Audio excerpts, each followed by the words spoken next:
let's just jump into this, and maybe you can introduce yourself as and Cormac, why don't you kick us off and tell everybody what we're doing and introduce Well, why not? your longtime friend here.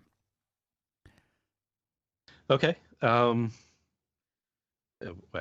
You're usually better at the intro part.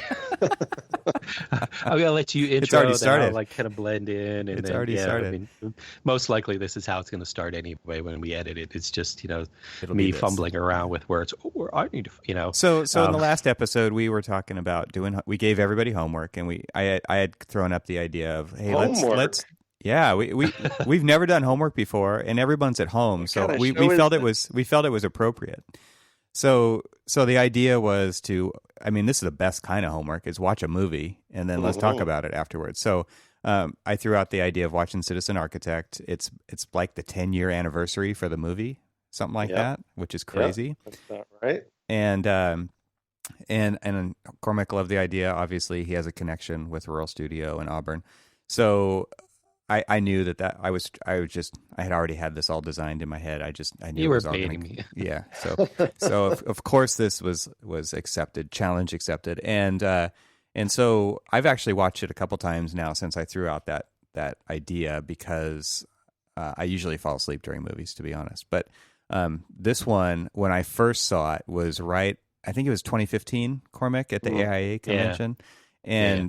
and we went to the Auburn alumni reception because my school was not represented there, so I tagged along with Cormac, and it wasn't this movie that was shown there, but there was another short film shown at the reception, right?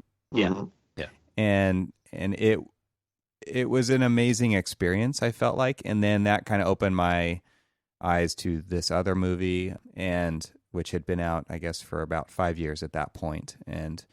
And so Cormac said he knew somebody who might be interested in talking about that from the program, and so that's where you come in. So Steve Hoffman, why don't you introduce yourself, and then you and Cormac can share some stories about Auburn and about Rural Studio, and we can talk about the movie. Yeah, well, I'm really happy to be here talking to you guys. This is a great opportunity. And my name is Steve Hoffman, and I work currently at a firm in Portland, Maine. I'm a recent transplant from New York City to Portland and really love my new home here. And kind of professionally and personally, I had this strange odyssey directly from school at Auburn to teaching at the Rural Studio for 4 years. And then directly from being at the Rural Studio, I met a woman, got married, and moved to New York City. And I always said I moved from a town that had a general store and a blinking light to the West Village. Wow, So it's about as extreme as you get. that sounds exciting. Yeah, it was definitely exciting. It was, it's one of those things where the more I look back at my life, I'm like, what the hell? But it Yeah. was a great adventure. It's that kind of stuff, though, that makes people good architects, I think. That variation in Yeah, experience is something that many people don't. And so it does actually influence and, inform the work that you do. it's worked for me. I mean, it's definitely had its impact and challenges, positive ways Yeah. and challenges on my career. But I think all in all, I'm really happy for the diversity of experiences that I've had, and also kind of starting out grounded in both the educational environment at Auburn and particularly then at the Rural Studio. I think it was an exceptional basis for becoming an architect. And that's where I felt like I missed out. I mean, So I went to a polytechnic university, so we did have a lot of hands-on, but I just Yeah, nothing like it. Just doesn't even compare. yeah. And I have to say, now it's 20, gotta be going on 25, 20. you graduated in '97, Yeah, and the just studio so that you started in forgot. oh my God, it is almost, so it'll be 30 years. 93 was when the Yep. studio actually started. Yeah. So when you think about that, first of all, usually programs like that haven't lasted that long. Kind of innovative, new. educational programs. So that's really a testament. And I think it's a very different experience now than when it started out. And that's just obviously, things evolve. And I think it's a really good thing from what I see that they're doing and the few times I've been down there. And it just goes to show that in the life of a program, it's not the same thing from start to finish either, Yeah. It's had to change with the times. I mean, when I went there, computers were hardly used. Yeah.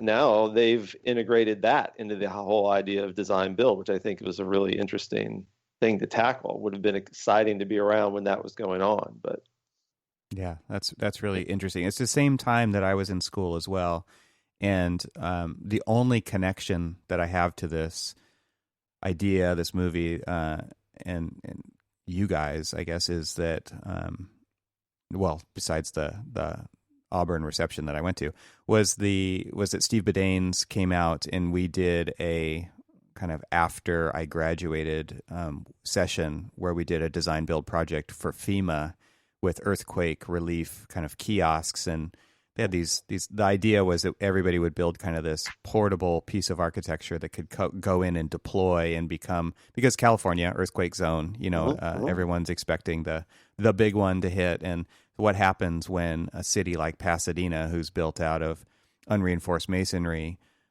gets hit by the big one? And so it was like we had several teams doing design build projects, and everybody designed and built a FEMA kind of kiosk that they could get information, get supplies from, and that would be, brought in on the back of a flatbed and deployed or whatever. And maybe there was multiple of them throughout the city. And it was just such a great experience working with him. I've always been a maker at heart and always been a builder. And I always felt like that was the key to actually being a good architect, was knowing how things actually went together because I had done it. Right. And he was just a great source of inspiration, and he had a great energy, and I think that kind of comes across in the movie as well. And just his kind of outlook on living on the site and being there, and this goes back to that quote that I was talking about earlier from Stephen Ross in the movie, where he just talks about how the design through that process of building, it could actually evolve for the better. Right. And that situation and the context could inform previously drawn designs in a way that would make them even more appropriate and more relevant and more beautiful and more perfect. And I thought, like, I wrote that down because I felt like that is a disconnect that is enormous in the work that we do in our firm, because, it is a handoff on many levels. I think that quote is exactly what Cormac, you were talking about in terms of interaction in the office. It's the ability to be available for spontaneity, and also just to be kind of a fly on the wall makes you able to, things can happen. You see things that you don't normally see. You hear things that you might not hear if you're not available in that way. And I think a lot of focus on design build is this notion of the actual technique of construction, but I think it shouldn't be overlooked that it's a different scenario, it's a different situation, that gives you different possibilities for knowledge and understanding and interaction that can lead to really good things.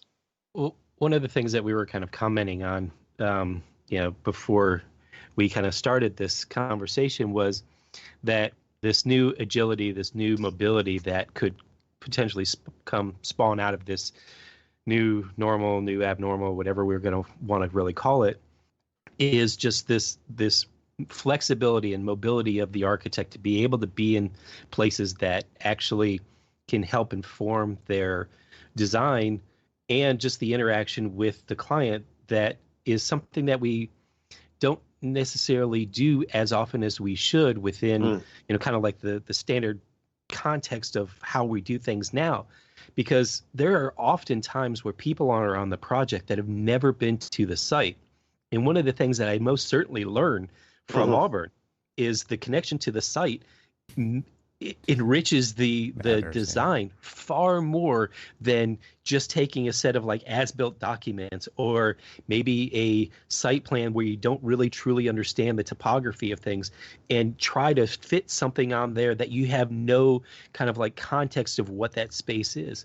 Yeah. And I was talking about as like something as mundane as doing a set of I'm working on a project right now that I've got almost 400,000 square feet of renovation portion of the project that being out on site and doing my demolition drawings on site, walking around, not only is going to help me inform like the technical aspect of just doing those particular documentation, but it's also really going to kind of inform what I can do with the existing conditions that just looking at a set of like 2D as-built really is never going to tell me how to actually do that. Oh yeah. Putting your body in the space is gold. Well, that's what architecture is about, right? It's about place. Right. It's about space. And yet so many times, like that drawings are an abstraction of that. Yeah. And we have further abstracted that by assuming that everybody fully understands what's going on, having never been there, and like a Google Earth overview is good enough, right? Or a Google Street View, if you're lucky, if they've shot that street. Instead of actually going there. And that further level of abstraction has taken us further away from the work, for sure. Yeah, and I think there's a visceral understanding that comes from being physically present in a space. We all know that. You know, you've drawn something 1,000 times, and even with computer modeling, I think we all have an innate inner sense of like three-dimensionally, oh, I think it's going to feel like this, and we're always surprised, right? When you go out there on the site and it's being built, you're like, oh, right, yeah, it's bigger than I thought. Right. Exactly. Usually for me, that's how I feel. Or like even, you know, again, something simple. The example is that, you know, I'm building in the mid-Atlantic, and so, you know, over time, you know, there's buildings, and then they were demolished, and another building was built in this place, and then they were demolished, and then now I'm building in there. But, you know, hey, somebody forgot that it says remove this building in the as-built beforehand, but they left the foundations in there and things like that. And now do I ask the client, hey, you know, we're going to have like a couple $1 million worth of change to remove those, or can I retrofit my design over some of these existing conditions? And just really kind of like getting your hands into the soil of things. And I always talk about this on the show in past episodes, and it's something that was innately learned from Auburn, is being able to take people out onto site as a way to let the, you know, I just brought some more people on the project. We lost a couple of people and we needed to add some more people. So I brought some people on the project, and they're from our DC office, and I had them come up and work out of the Baltimore office for a few days, specifically to take them on a field trip over the course of a few days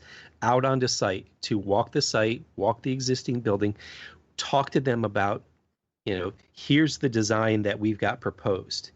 Here's the existing conditions. Walk through and have them touch and look and understand all of these different interfaces of this new building to this existing condition, to truly understand what the hell I'm asking them to do. Because I can ask them, hey, do this detail or that detail, and it's fine.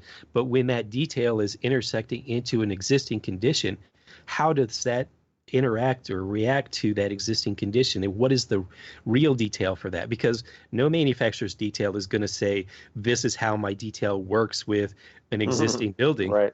And so being able to put your hands on it and all that other stuff in, and the great thing about coming from where we came from is, like, you know, even the let's just call them at, you know, in studio back in Auburn, you know, we would always do those hands-on projects and things like that. But, you know, getting out to things like the rural studio and the urban studio and things like that, where you're actually able to work within the context of the work that you're asking them to do, really makes them understand, you know, what it is that you're trying to do. I mean, I always talk to people about, okay, so you drew this line. What does this line mean? And being able to take them out onto site and pointing, say, that line right there that you drew is that beam right there, or that column right there.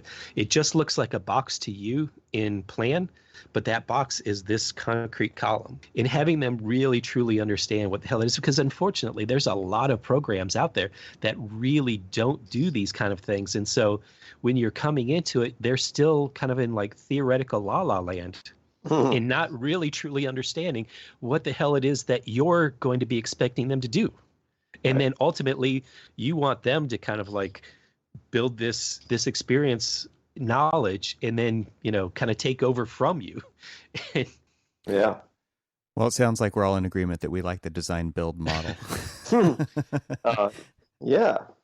And I think I think you can define that pretty broadly. I think that's another sort of misnomer around design build in the rural studio, even though it is true that what the studio does and what other programs like it do is a potential model for practice that's very particular. I think that the if you will, the philosophy of design build or the mentality of design build as being just a method where you aren't just dealing with things in a technical or abstract way, and you're dealing with things, you know, in a larger contextual or hopefully physical way, not just mental. I think you could apply that broadly to all kinds and formats of practice without strictly being like, oh, I'm actually swinging a hammer. Right.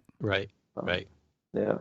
Yeah, I mean, it is interesting to me how because architecture, I think it's one of the things talked about in the movie is talking about it being a messy process, and we've talked about that on the show before too, being very comfortable in that messy process, where a lot of people are not. Like they're used to seeing the finished product, they're used to seeing it all buttoned up and you know, quote unquote perfect, but the construction process is equally as messy, if not more so. It's definitely physically more messy because just the size of the objects and things that you're dealing with, but still being okay with that and learning to live through that process and being comfortable with things not being finished or not even like fully thought out. I think that's one of the attractive things to me about the idea of design build is you don't need to figure it all out ahead of time.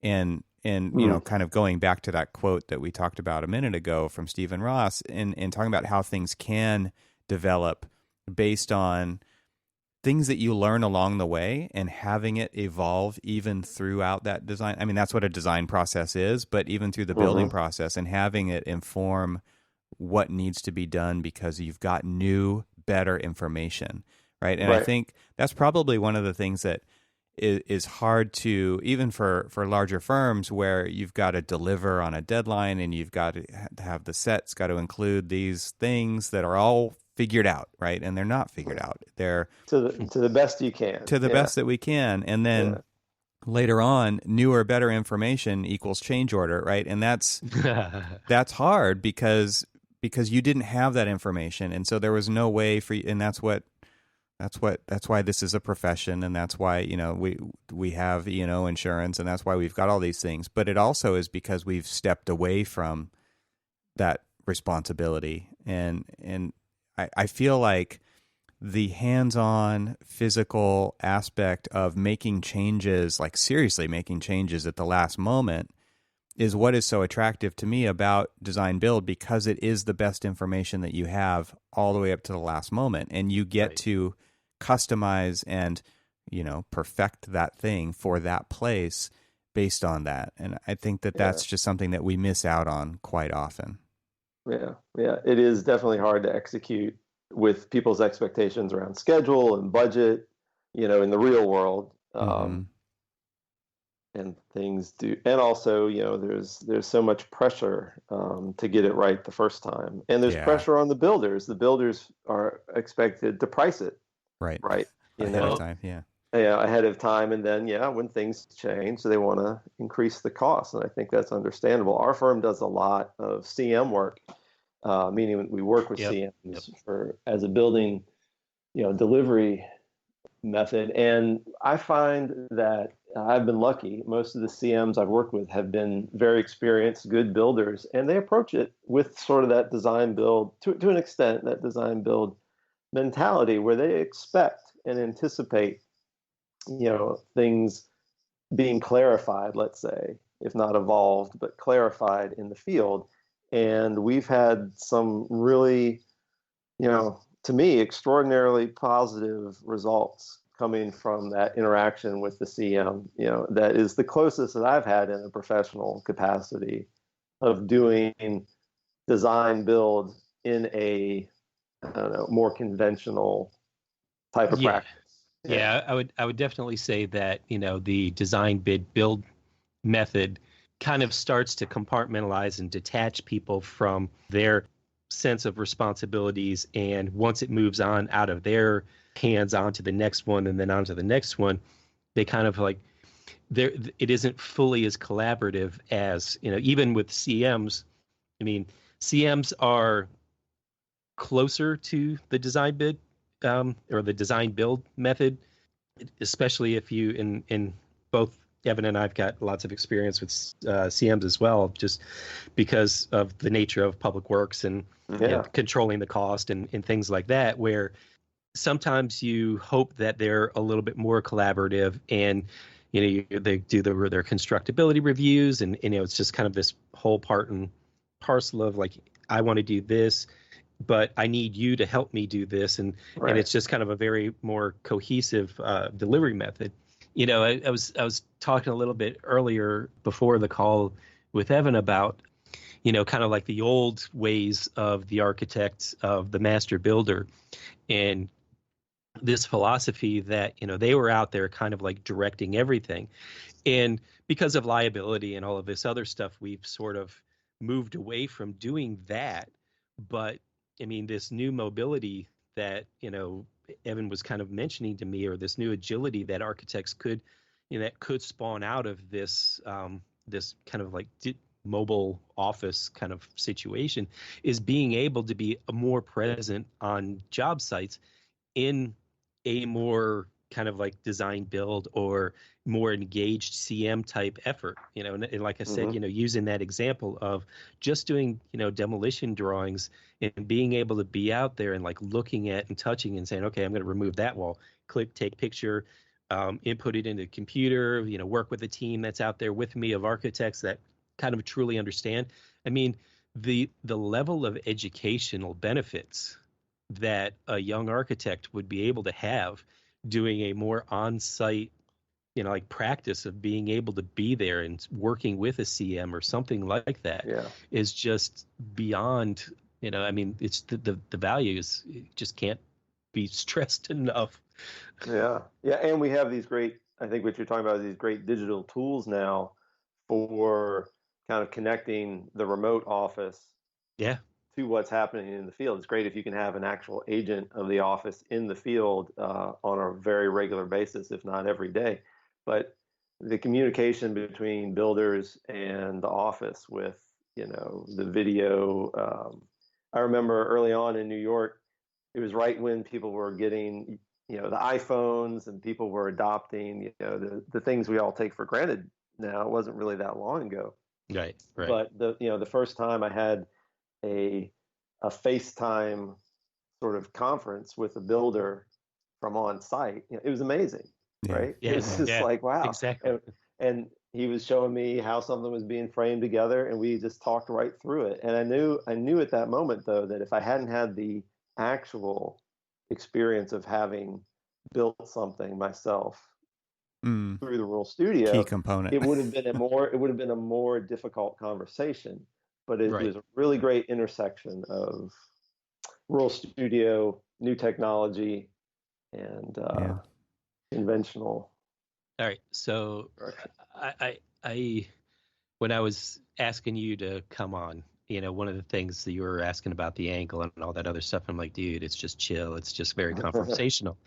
But one thing that I did want to be very specific about asking you is, as a student, you went through the Rural Studio. Then, after graduation, you stayed on and you were instructor at the Rural Studio, which obviously were two completely different experiences. Yeah. Then I know you went on to become an instructor later on, as also as a practitioner. How has the experiences not only just evolved, from your experience, but also how has it kind of like shaped both the way that you teach as well as the way that you practice? Well, I think in the broadest sense, the experience of the Rural Studio just it, it underpinned kind of the human undertaking of what we do, in terms of it involves a lot of people, and those relationships are really the key to success at any level. So and I would say the other thing that has been sort of constant is how do I say this, like being generous in your approach to what you're doing. And those things have nothing to do with the practice, the technical practice of architecture, but it was just the context of how things were approached. That it was this, you're doing things collaboratively, and again, that's not just in a technical sense. That means you have to be open and work with other human beings in a positive and kind of open-minded way, and you have to learn to communicate in a lot of different ways. And I've found that lesson to be very valuable at every stage of my career. And that's the thing. And, your career evolves and you're practicing under different circumstances, very different than, the actual reality of what I did in the Rural Studio. But Right. Teaching, I did a little bit of teaching in New York. And I have to say that, what was difficult about I wanted New York to be like teaching at the Rural Studio, and it wasn't, just for many reasons. But what I did try and bring to that teaching situation was to teach the sense of resourcefulness and kind of the self-starting, taking responsibility for what you're doing, in a very personal way. I think one of the other things that you could critique about the profession of architecture, like you just said, is that it necessarily, you have a lot of people who need to do a lot of different things, particularly on bigger projects. And so it is easy for people to compartmentalize and for people to kind of look at tasks and just kind of do the task and check it off the list and pass it on to the next person. But, the Rural Studio really taught you, I think in the words of David Biggie, to be responsible for the whole thing. Right. And even in this one little task you were doing, you needed to have that consciousness that it's, you're not literally, until you get to the upper levels of practice and you are steering an entire team of people in a larger office doing a bigger project, I think then you do really have responsibility for the whole thing. And you have to see how each little piece fits in. But I think engendering that feeling to every person at every level of the team is an important thing. Does that make sense? Yeah, oh, yeah, absolutely. Because that was that was one of the things that, because one of my jobs to steer this team is to take a variety of different experience levels and match them up with each other, so that, especially now, because the biggest worry that I have, especially working remote, is how are we able to enrich and continue to mentor all of these younger, less experienced emerging architects in a way that we would normally be sitting next to them and talking through them. I mean, I have this, I don't know if it's a good habit or bad habit or whatever, but a habit of sitting down and grabbing whatever piece of paper that might be next to me, whether it's a little Post-it note or whatever, and sketching through all of these different ideas with them so that they kind of understand. They'll come up and ask me, hey, and it probably turns into a far longer conversation than they were hoping for.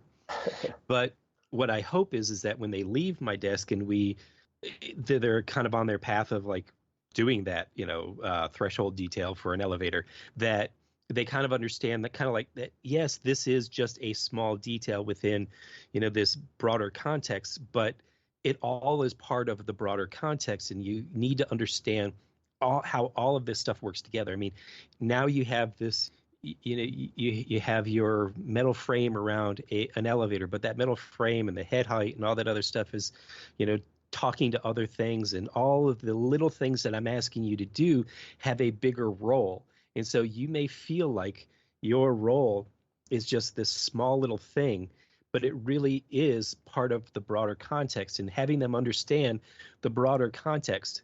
It's going back to, Right. and I always talk about in Summer Option, day one, when we were pulled in and they showed us the Eames video, Powers of 10. Mm-hmm. And although I've been back a couple of times, and I was talking to a studio with David Henson, just this current studio of his, and I was just like, well, have you guys seen Powers of 10? And they're like looking at me like I've got three heads, and I'm like, oh, hell no.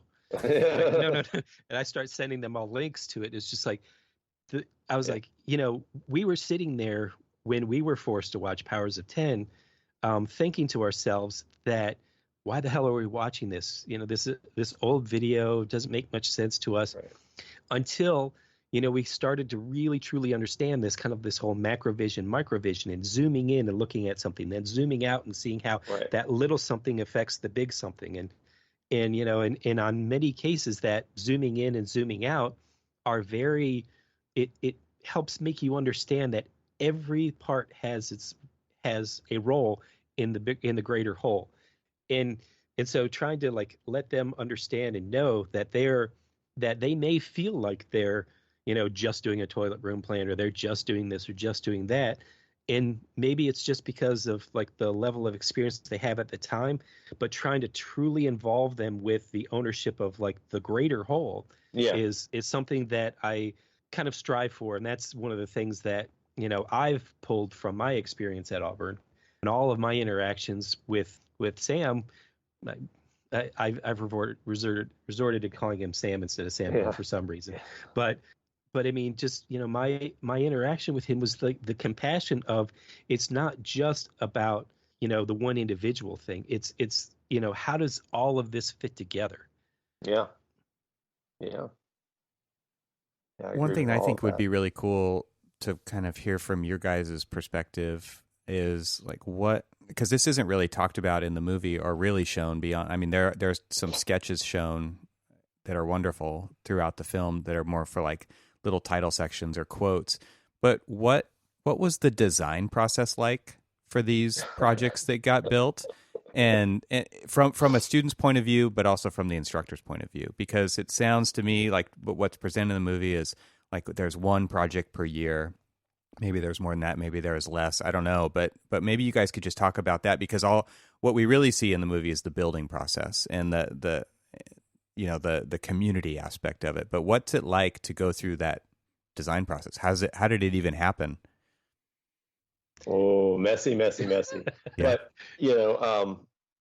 just before we head off on that tangent, I have to say the most frustrating thing to me right now with this remote thing is it is so hard to explain things to people without the ability to draw on a piece of paper, sitting side by side. I mean, yes, you can sort of do a certain amount of stuff online, but it just the quickness, the spontaneity, and like I said, just for me, the visceral, just it's so much quicker and easier to get it when you have a piece of paper or trace over something. Well, that's how you communicate, and that's how you've been trained to communicate, and now you can't have it. It's a lot harder. Let's just say it's a lot harder. I find it.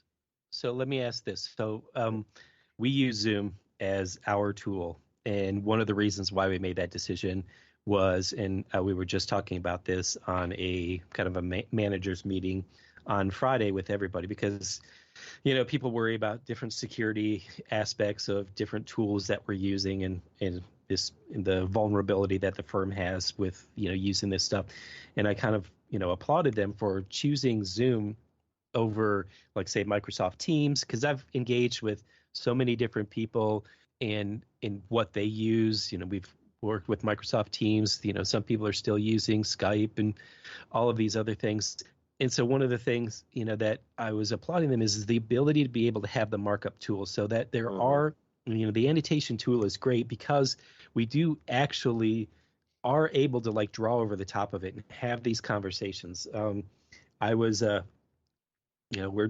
we kind of paired up with, and I kind of mentioned this, that, David invited Air St. Gross to kind of work with them in his current design studio at Auburn, because they're doing more of kind of this campus planning thing.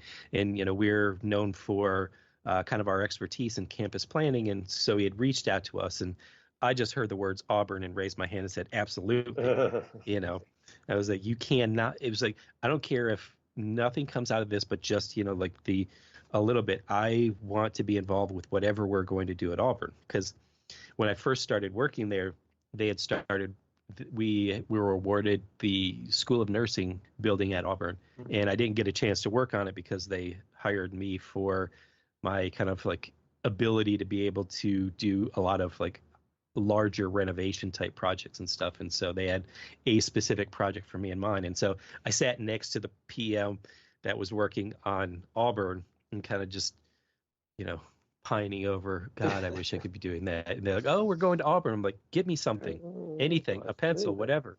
And so, we were doing that. And the great thing about it is that, so now that everybody's working remotely, and we went down there for a little while, and they came up here for a little while. And then once that was all shut down, we kind of like paired up with a handful of students. And the great thing is they go through their process, and we've got our cameras on and we're looking at each other in the face, and they pull up their, the projects the process that they're working on. And from the professionals aspect, we were talking to them about how we would approach it, and maybe kind of give them, a desk crit of things, and being able to kind of like draw over the top of them. We were, both he and I were like, flooding back and forth ideas and all of this other stuff. And then to kind of like watch the iterations as he was doing it, it's a little bit more of like doing a real quick sketch out, when you're talking to a client, and then you say, well, let me go back and kind of work that out a little bit, and then I'll come back to you. It's a little more like that than the more spontaneity that you get from just sitting there with a sketch pad or something.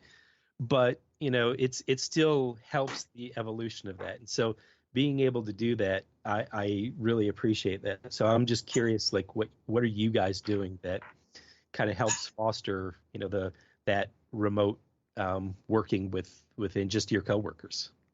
You want me to answer, or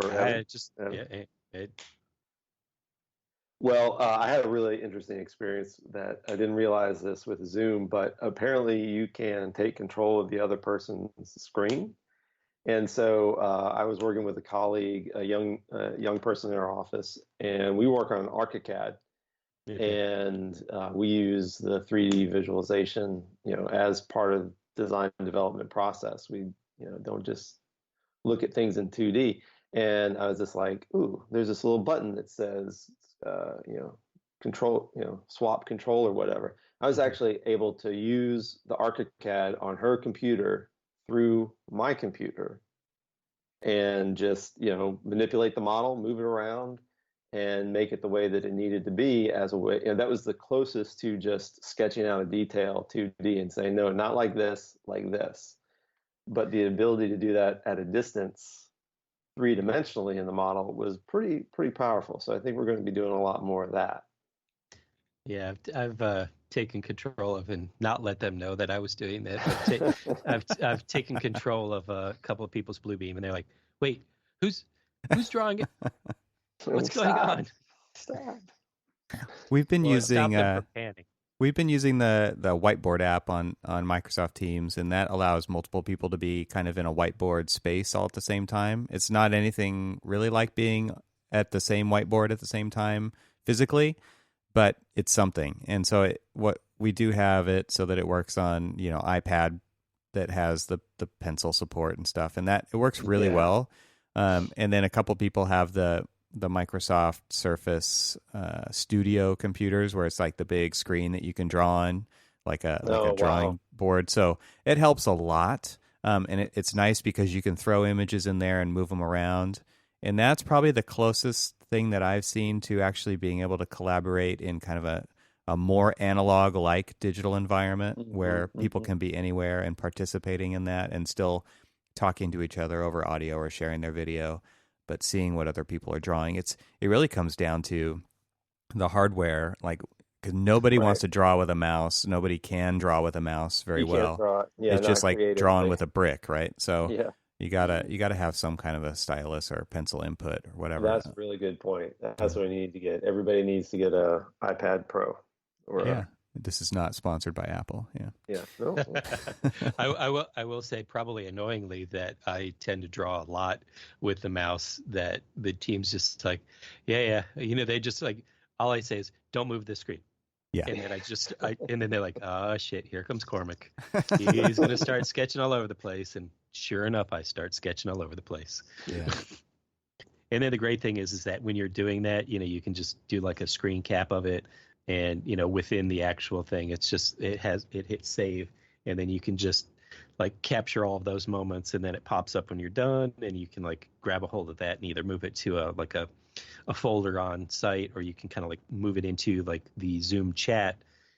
I don't know how many times you guys, or how many different Zoom conversations that you guys have going on, but it feels like I have thousands, and it's able to just like move some of the stuff back and forth between the conversations, just so we can have, it's just like, this guy's working on this guy's working on this one's, these people are over here doing this stuff, and then I've got like, broad team, then a small team, then, it's just like, it is definitely putting my management skills to the test, and being able to make sure that not only is everybody working, but that they understand what they're supposed to be working on. And just really truly understanding, okay, I've given you a task, but do you really understand what that task is? And not in a condescending way, but just a way of just like, say, look, I mean, normally you and I would be sitting down and walking through all these things. I'd pull all of these different examples together. Am I still able to do that in a remote fashion? And, for the most part, we've been doing pretty well, and people don't seem to be being left behind, which I, find pretty thankful. But I also tell them, I'm like, look, if you feel overwhelmed, stop, take a deep breath, and just talk to me. Yeah. So here's a question for you guys. Do you think that the remote, working situation requires for each team member to, in a way, be more independent than they would be in a, because what I'm finding is, like, for the people that I, on my team, like you said, they're within kind of eye shot and earshot of me, would be normally on a daily basis. And I know that I'm going to catch more. Right. Yeah, exactly. But here, when I'm checking in with someone maybe once or twice a day, it's like, I really have to make sure that when we're apart, they can carry on. So I think that might be a good thing, actually. I definitely agree that, you are definitely requiring them to be a lot more independent, a lot more responsible for what they're doing, because they ultimately are hoping that they understand that, they're responsible for X, Y, and Z. And because that's all they're doing, they really have got to be like the self-starter. And so, I definitely think that, this is helping people grow quicker. I mean, the one thing, and call this the helping or forcing. Well, helping and forcing them to grow quicker. Yeah, some people might not want to grow so fast. Yeah. Because one of the things, if you think about this, okay, so when I graduated and I started working for a firm, I was a little bit older, so they expected me to, be more mature. And so they gave me tasks as a project manager on smaller projects almost right out of the box, when I didn't even know what the hell I was doing. And a lot of times it would be almost like my old boss treated me like my father would be, is, hey, Dad, can you, tell me this? He's like, well, look it up first. Yeah. Right. Figure it out for yourself first. Right. And if you, go through the effort of trying to figure it out, And if you get it wrong, I'm going to be here to help you, because ultimately it doesn't serve any purpose to me if we send something out wrong. And so I'll be here to like make sure that it's sent out correctly. And I will talk you through, what is right or wrong about what you just did and kind of help you evolve. And so, I would sit down with suite catalogs and all of these other things, looking at manufacturer's details and all of these other things to try to figure out how to teach myself how to do all of this stuff. That it's not that he was unwilling to do it. He didn't have time to sit down and hold my hand. Right. He had his own things that he needed to do while expecting me to do the things that he wanted me to do. And so I did them.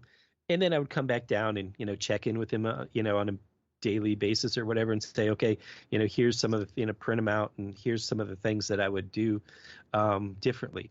And so they would look, and he would say, okay, we need to do this or we need to do that. And so that helped me learn how to basically be kind of like a self-explorer, figure out where to go. And I think that now that's actually, if I say, I need you to work on these window details, I'm going to give them examples. I'm going to, show them, who we're using as a manufacturer. And they've been doing basically the same thing, using the digital tools that they have around them, which are global, to be able to, work through some of these things. I will say this. There is one thing that I find the most amazing outcome of all of this, because since we moved from hand drafting to the computer, we were supposed to be saving paper. And I would contend that when we turned digital in like CAD and all that other stuff prior to this little thing, we probably used more paper than we did when we were drawing by hand, because we had to be so very deliberate on what we drew that we only used X amount of paper. And then this one, we're like, oh shit, we can just, print out whatever the hell we wanted to. Yeah. It's free, And so I could guarantee you, I have not hit print other than to a PDF on anything in the 6 weeks that I've been isolated. That's interesting. Interesting. Huge drop in paper. Yeah. So I mean, if it finally gets us to the point where we're responsible stewards of, managing our resources, awesome. Right. Unintended consequences. That's a good one. Exactly. Well, what you're saying reminds me of something that Sam used to always say, which is, go in there and, he would really give people responsibility and trust that they would, who were completely not qualified. I mean, students who had never built anything, they didn't really know that much about architecture. And he'd just say, do it, figure it out, and don't be afraid to get get the cart in the ditch. We'll help you get it out. Like, that's what we're here for. He had this philosophy of, that was really his responsibility as a teacher, was to give students the chance to figure it out for themselves and give them the safety and sense of security that, like, no mistake you're going to make is going to be so bad that you should be afraid. Like, proceed and be bold. That was that philosophy. Mm-hmm.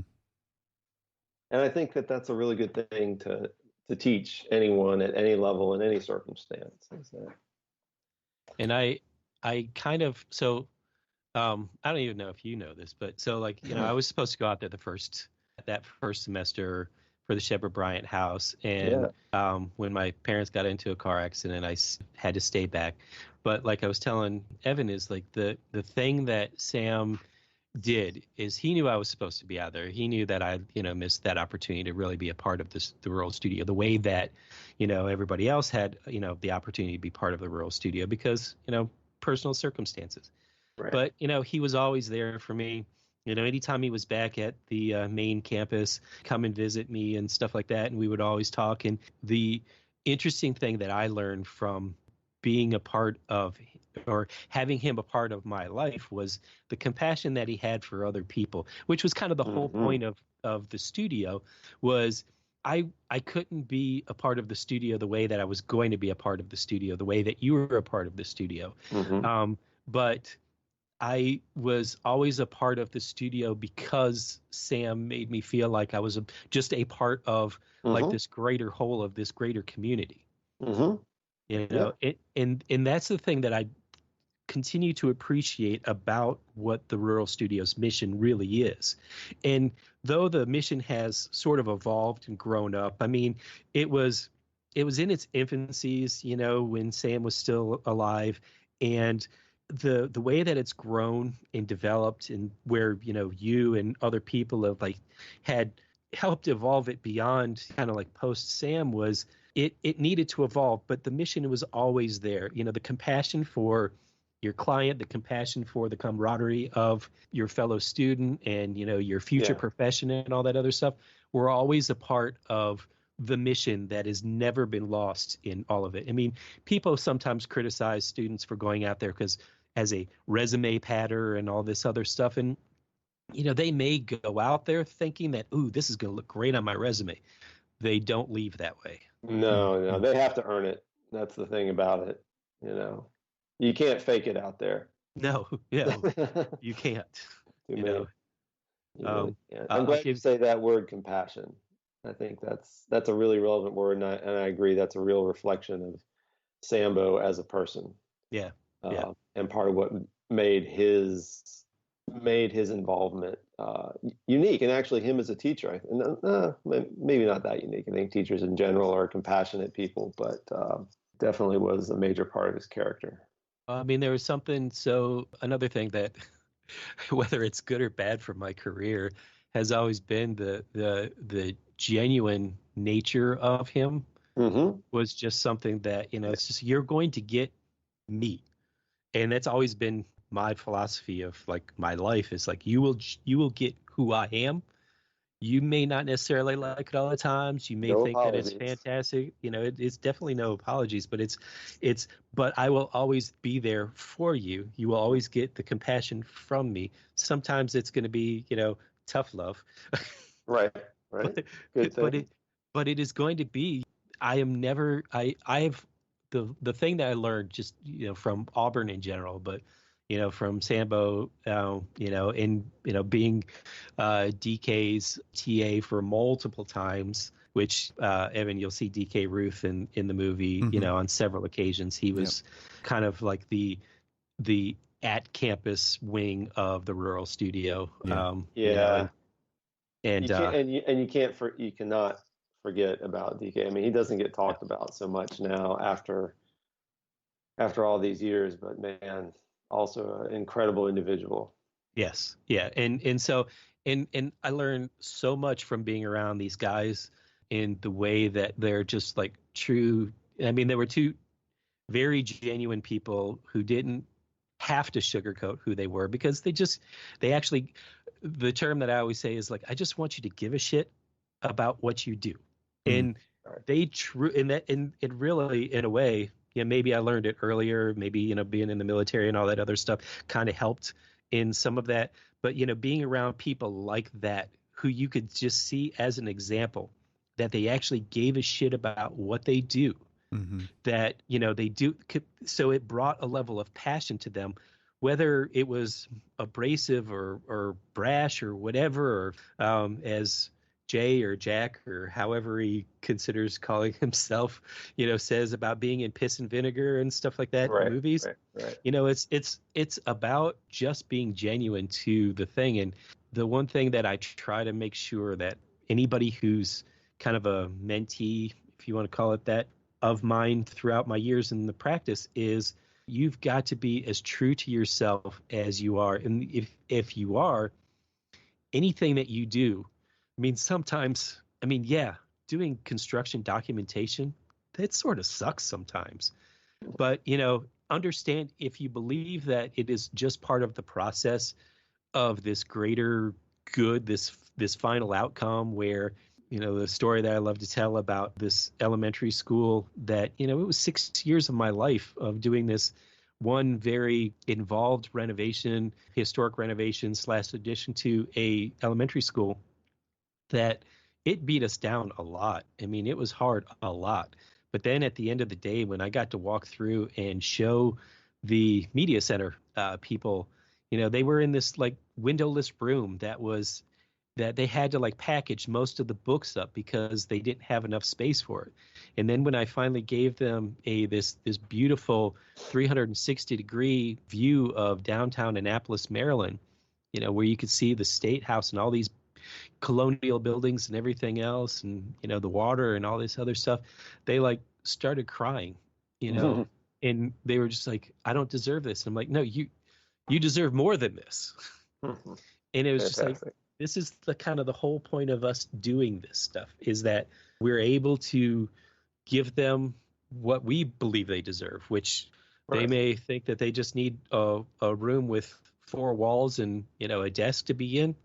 Well, what makes it better than to, kind of give you whatever. But so that's always, something that's been something that I've carried from all of my experiences of the professors that were part of all of these different Sam and DK and and Andrew. Before Andrew went out there on site, Andrew was out in at the main campus, and the good thing was being older. Both when I first started there, when I was with you, and then left, and then went back, and then Andrew was there, and I was even older and had 4 years of experience in an architecture firm, and going back and wrapping up 3rd year, and then going through all of these things. Could make connections with the professors because I was roughly their age, and so it was great to be able to like engage with these guys and just feed off of the passion that they had for the profession, which just kind of continued to keep validating my choice of being continuing, because I could have easily like left when I left you guys and kind of just dropped out and dropped off the face of the map, and I could have easily just said, I'm done. I don't want to do this anymore. But, it's through the passion of meeting these people. Oh, yeah. It helps validate my choice.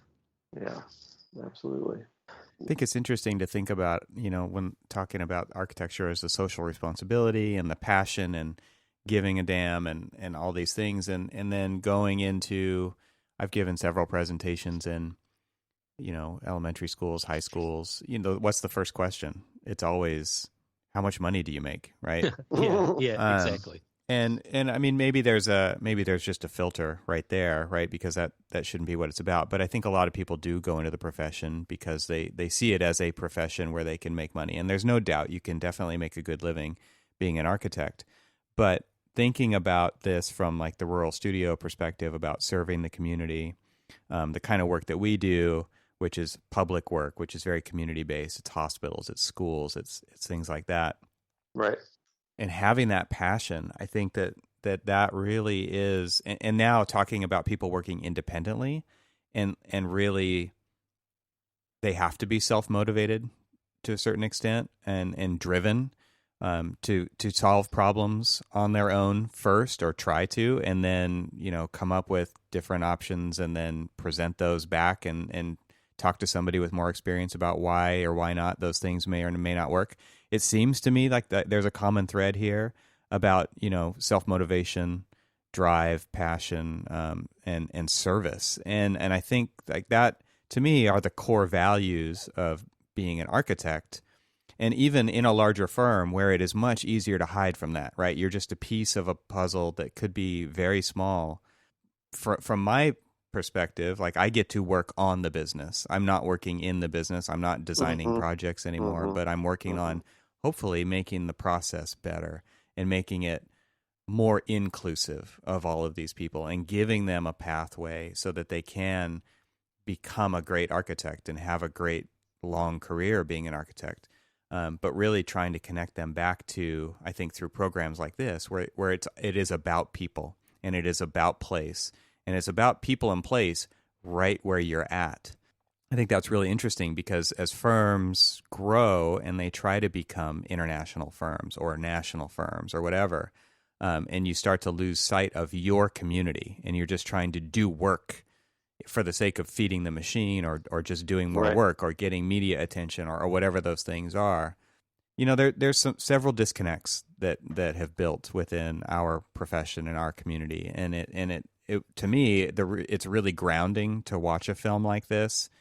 And, I told Cormac the first time I saw it, it was, what the hell am I doing with my life? I really felt that very strongly, and I've done quite a few different things to get to where I'm at experience wise with design build, and I've got a wood shop, and I know I love making things, and so to me now my outlet is working on our business so that it can be a better business, so that we can evolve our practice. But I really feel like this movie does ground me back into why I'm an architect and why I went into this in the first place. I think that to me awesome. is the most powerful thing about this.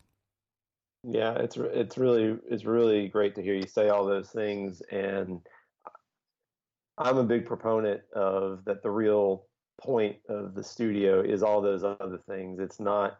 I mean, yes, it's making is rewarding. I think it turns people onto that, and people realize that there's a benefit to that just in and of itself. But I think these bigger issues that you're talking about, the motivation, why are you doing this? Why do you give a damn?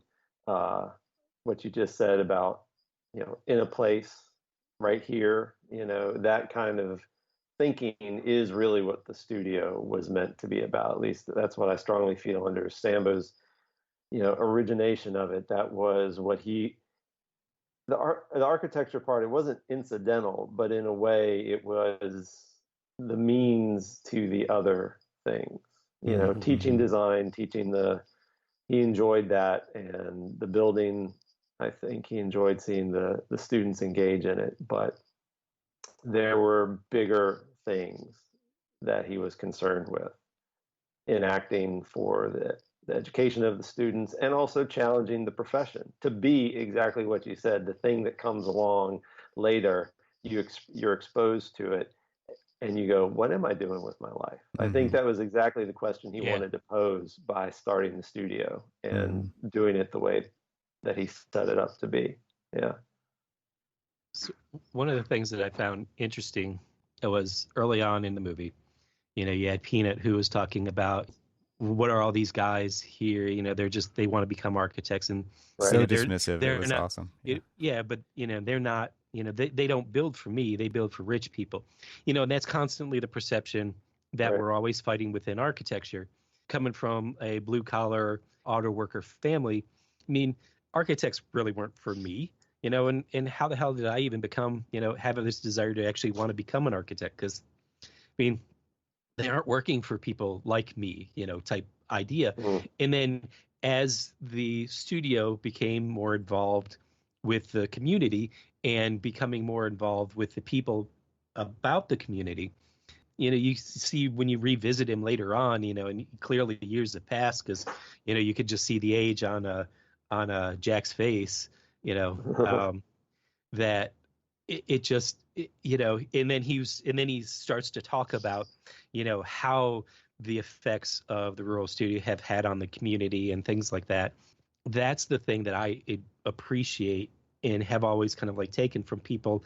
The education like this, the education like we have at Auburn, is that, in fact, I've even told this to several people just in this past studio that I've been dealing with the David Hinson studio, is there are people who have an impression of Auburn being this architecture school in the sticks of Alabama, and you're just like hick architects kind of thing. And it's just this, somewhat dismissive about, like I've been several times been, treated very dismissively because of my education at a, state school and all this other crap. But the point is that, through like my work and through like, just my actions, I've changed people's minds on what, like Auburn architecture is all about. But, in a way, that's kind of like, to me, that sort of seems like the point of architecture in some cases, is change people's minds who normally wouldn't have the interface with architects about what architects can do for them. And we will have a much greater reach. I don't know if you remember this back in the day, Steve, but when we had a lecture in B6, and it was by, why am I blanking on his name? He's the current CEO of AIA. What? Ivy? Thank you, Robert Ivy. But this was back when he was like the editor of Architecture, and he was talking about like the amount of, he had given a percentage of like, and it was a really incredibly low percentage, and it's kind of stuck with me, of buildings that are designed by architects, because Right. people Right. don't have a real use for architects on the low budget side of things. But Right. I think that to me has always been like, that's where architects are needed the most, Oh, is on the absolutely. low budget side of things. Yeah, Right. this If is only we something could that figure out a way to work Exactly. on those Exactly. projects. it's Yeah. interesting because this is something that really hits home for me. I've been doing research on the exact subject that you're bringing up right now, which is, and other people have been doing research too, which lucky for me, I get to just cite it. But it there's companies out there like Dark Matter Labs that are doing research into the effect that architects or people in AEC have on, the local, the national, the global building supply, if you just want to call it that. And it's crazy how small those numbers are. It's minuscule. It's 1% of the whole built environment. And so when you think about who pays for those buildings, it is also the 1%, but it's on the other end of the scale, right? It's the people who have most of the wealth in the world. And so we're doing 1% of the work for 1%, for the 1%. And we continue to actually whittle that down and compete against each other because we are we're bred to be competitive, right? Right. And the industry as a whole is very competitive. It's all about doing more for less. And so you're leaving 99% off the table. And what this movie hits home to me about is that it is actually, you can actually make a difference for that other 99% in meaningful ways, where it isn't just a thing that you walk through on a daily basis. It's a thing that it really is where you spend all your time, and it can enhance your life. And to me, architects have the power to affect the other 99%, yet we continue to, and the we is, obviously a generalization, but it's continuing to whittle down the 1% for the 1% and do more for less. That seems to me like a completely broken business model. And when you're talking about, how can we survive, we actually just have to reinvent it. I think that what you're talking about it is totally doable. You could build architecture, you could make architecture. Like the global building supply is projected to have to double by 2060 to just keep up with population growth of 10 billion by 2050. And like to put that into like real world terms, they say that you have to build a city the size of New York every 5 weeks for the next 33 years for that global building stock to double by 2060. That's insane, right? That's insane. That is insane. And it has to be carbon neutral. And it has to be carbon neutral. How do you do that? Right. Yeah, so exactly. And so it's like there is so much for architects to do out there. And we have to think more broadly about it. And maybe those designs don't have to be as grand, but they can still make everybody's life better. They just have to be repeatable on a much larger level so that more people get to live in architecture, which will make their lives better, which will make society better. Like it is this very complicated and kind of interwoven problem, but there's so many ways that we can affect that and make it better. And to me, like maybe you don't get these giant $450 million commissions, but maybe you get a lot more of these normal, quote unquote, normal commissions, and you can, marry design and prefabrication and all these things to produce architecture for more people, because not only do we need it, but it's going to make everything better. It's going to make people more productive for society, which will bring up the level of society as a whole. And what's crazy is architects have the power to do this. We just have to look at it differently and get out of the way that we've always done it. Yeah, I think one of the big true critiques of the rural studio model is the challenge to find a way to work in communities and scenarios and with, frankly, types of clients that the architecture profession has not developed a protocol, if you will, What's for so interesting how to is work with those constituencies. And architects it have might be always very different. It might be very low tech, and it yeah, might be, in fact, actually simple and light. And I think you used the right, word agile earlier. right. It's like, why do maybe the best thing is just an architect can sit down with some people for a few hours and bring the knowledge and skills and imagination to bear. But maybe we don't need all the other stuff. I mean, that's just kind of a simplification. But I think in a way, the Rural Studio did pose that question of like, to be an architect, do you have to have all this that goes along with Hmm. what the profession says that you have to have? And do you have to deliver your projects in this very specific, frankly, it's a heavy-handed, lots of overhead, you know what I mean? There's a Yeah. lot, could be a lot simpler. You might be able to Right. affect things more directly. I think mean, there, it's interesting in the movie, like the story arc of Peanut, Cormac, that you were talking about, right? In the beginning, it's like, what have they done for me? And at the end, it's I can find no fault with the Rural Studio. Right. And how did that happen? By showing the value of an architect and what it can have on a community. But you had to do it. You had to prove it. And that's what Rural Studio did over all those years was they proved it. And I think a lot of the struggle of being an architect is showing value or proving value. Why do you deserve to exist? And yet in a context like that, which like you said, it was difficult, it still happened. It wasn't maybe ideal conditions, or maybe it was for this to happen, but it was a place where value was shown and completely changed the perspective of what architects can bring to a community.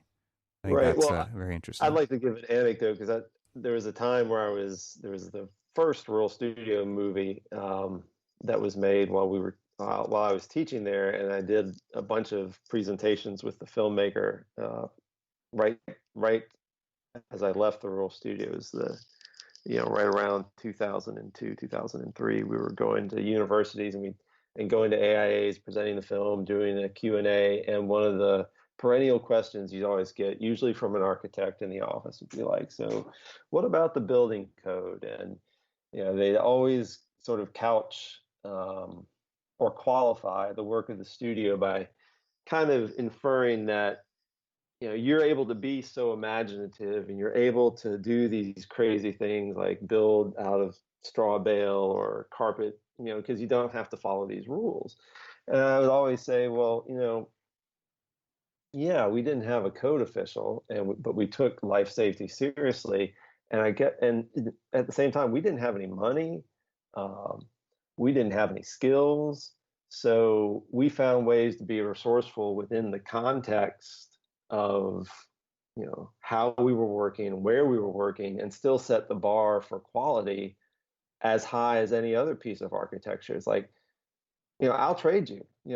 Give me $1 million to build my project. Give me, the technical, a welder who's technically qualified to weld something. Give me a community full of qualified and educated and expert builders to build my project. These are the things that architects work with every day and still end up building shitty buildings.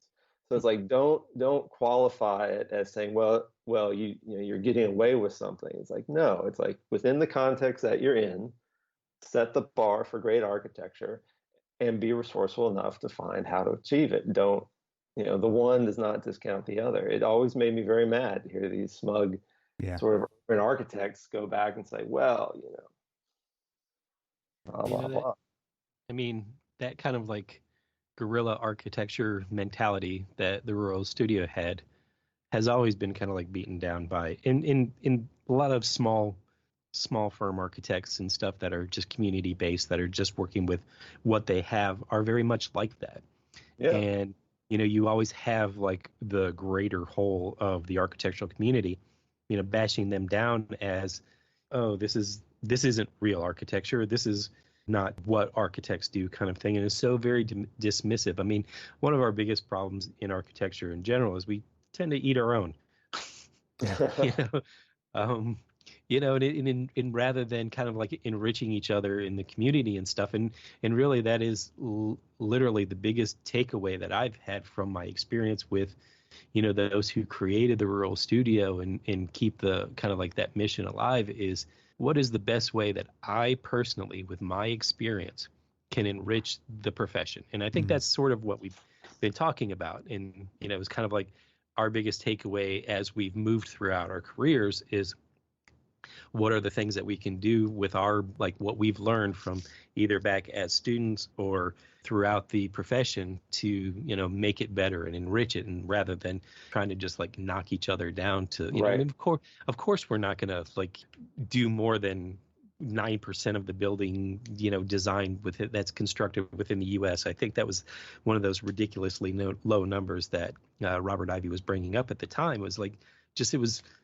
like so ridiculously low. It's because why would a builder who wants to just do a straight cut and dry building, and you're out there telling him, I want X amount of dollars for this, for my design fees and this, that, and the other, and it's just like, I want to do really good work in my community to make it, my community's built environment, the most aesthetically pleasing and nice and cohesive and enriched for the entire community. And, I may not go and ask for like 8 to 12% of the overall construction fees, and maybe I just, will, do 2% or whatever. But I've got a bunch of these little projects that's going to keep me afloat and keep my office afloat and all that other stuff, but I'm just going to leave a better mark on it. I think that's a great place to wrap it up. Yeah.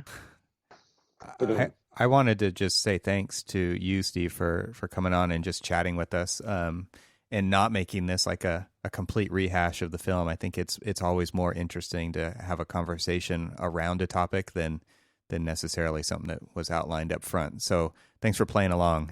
It was really fun. Hey, my pleasure, and great to talk to both of you. Yeah. Thank you. Where can people, I want to give you the opportunity to show what you've been or what you're doing now. Do you have a website or anywhere that you would like people to maybe go find out more about you? Not really. No, I'm. You're like, I'm trying to stay under the radar. Yeah, no, I'm actually in witness protection program. No. Okay. The firm that I work for right now in Portland, Maine, is called Steven Architecture, and we're a small 6-man firm. This firm has been in existence. My boss has been practicing in Maine and New England for over 30 years. Wow. And has done 60-some school projects. That's our bread and butter. So mainly elementary, and through high school, not academia. And yeah, so you can check them out online, Steven Architecture. Very cool. Yeah. Well, it's been an absolute pleasure to have this conversation and to talk to you guys both about kind of your experiences with Sambo and the rural studio. I think that's just something that I feel like a particular calling toward that type of education and that type of work. And I really kind of just find the most meaning in it. And so for me, this has been an absolute pleasure of a conversation to have. Likewise. Cool. Well, until next time. Take care. All right, here we are. We're done.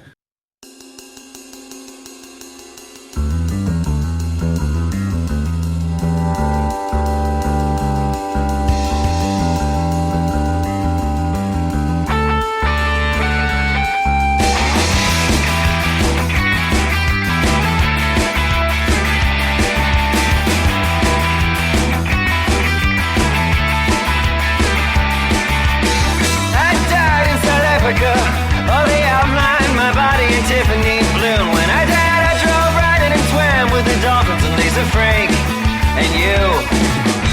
My funeral was beautiful. Oh, we got it for days on end. Thank God I'm cut, 'cause of my kind of luck, I'll be up on the block in front of all of my friends.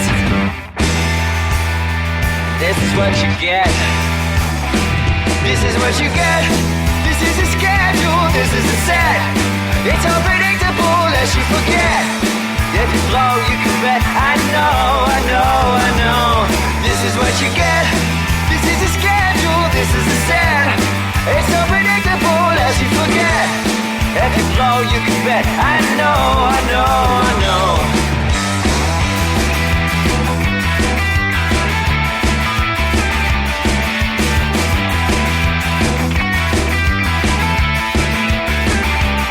The floor makes footprints from the bottom to the table, to the top, to the basement.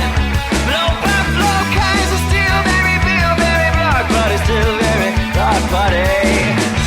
Paper, scissors, system, preach, deep, open the reach, fast and amps. Back jumps on pages, after still the rape is a new tool and a toy fool. Oh, and this is what you get.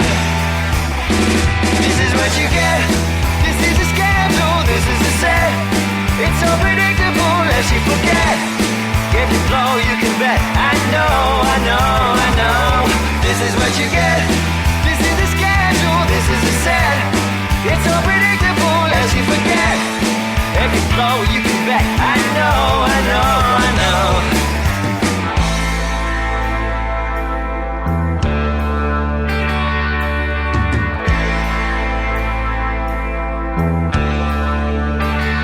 Hey dude, please don't shoot, 'cause I got a son that I never knew. And I got to with the mama, well, she don't know what to do. No, she don't know what to do. What'd you come back to do? What'd you come back to do? What'd you come back to do?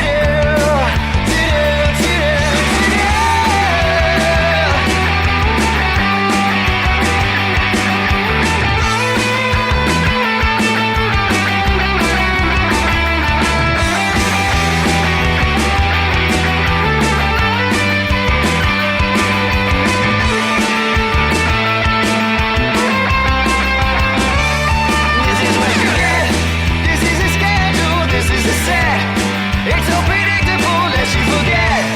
If you blow, you can bet. I know. This is what you get. This is a schedule, this is a set. It's so predictable that you forget. If you blow, you can bet. I know.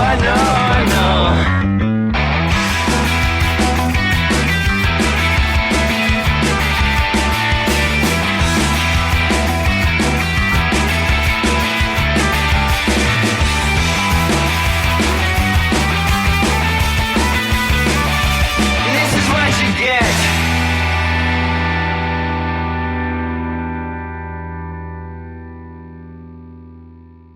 Yeah, so this is totally what the show's about. Is just it's a conversation about, our life in architecture and just, the day-to-days and everything, high philosophies, low philosophies, no philosophies, just, whatever. It's a conversation. And, the good thing is it's kind of been 7 years strong now, Evan. Mm-hmm. We talk about the passion. Yeah, very cool, very impressive too. Yeah. To see that you guys get out globally like you do is really, really something. Yeah, I sent him that little snapshot of the the podcaster thing, Evan. That every so often we're just like you. When I started getting those things, I was just like, why the hell are people in Russia listening to us? It's just like, what? They're all staying at home. That's why. But it's what is ultimately funny about that. And I remember us getting people reaching out to us, like midway through the our years of doing this. Remember this one, Evan?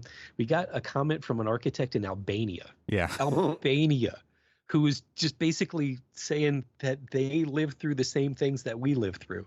Yeah. And so the language that we're talking is kind of this very universal architectural language or architect language, not architectural language. We're not where we literally are like architecture. Yeah. We're like, the culture of, and the things that people go through and on a very global level are so very local in issues. And it's so very cool to be able to do crap like that. And All right, cool. And, I'm going to be listening to you now. That's on my radar. Cool. Yeah, so it's kind of fun. I was telling I've used this story, I don't know, countless times of, like harkening back to us in the studio, and I was just like, my some of my vivid memories of, you are, I'll keep the other vivid memories out You'll of it. keep them clean. Yeah, but I always talk about, I was just like, the thing that I find interesting about how life in architectural studios throughout the country are very similar.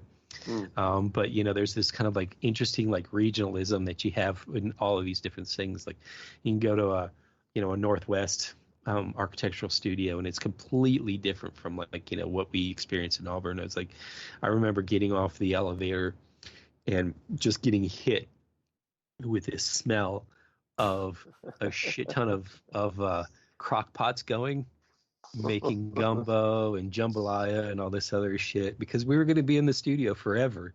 Right. And so, we were like, gotta eat. And we were like, me pulling in a big sleeper sofa and, Josh like building that kind of like weird bunk bed type thing that he had above his, and it was just like, and then the constant practical jokes that went on. And I can't remember his last name, but remember the Tony blonde-haired guy? Yeah. He was from Philly. What was his last name? Oh God, it was Italian. It was because he was, and so he was from Philly, and he was always people, and so we of course would constantly back with him. And remember when he came into the studio and was messing with people, and then passed out drunk, and I glued his zipper and pants shut. And so, because what's the first thing you do when you wake up after? Gotta go. And Oh my God, I can't go. it was the same guy that Tony. What was his name? I can't remember it. I can see his face clear as day. I remember I had to like clean out his leg because he played rugby and he was 8-man, and he, for some reason, fashioned a coat hanger branding and branded his leg with the number 8. Yeah, that's exactly. This tells you a little bit about Tony. Yeah, he was intense. Oh man, he was intense. That's awesome. Some crazy people. We had some crazy people. And he would come in and he would like steal. So is it Danny McCatherine? Is that McCatherine is his last name? I think it was Danny. Yeah. Or something. And that he would always chew like chiclet gum. You remember that? Yeah. And Tony would come in and steal it. Like basically come in, grab it off of his desk, and like just chug the whole thing. And there's only one thing in the world that looks a lot like chiclet gums.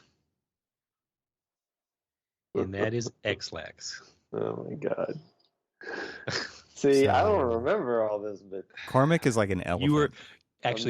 You were this was when you were out second year in and so this was my you weren't there to keep me in check.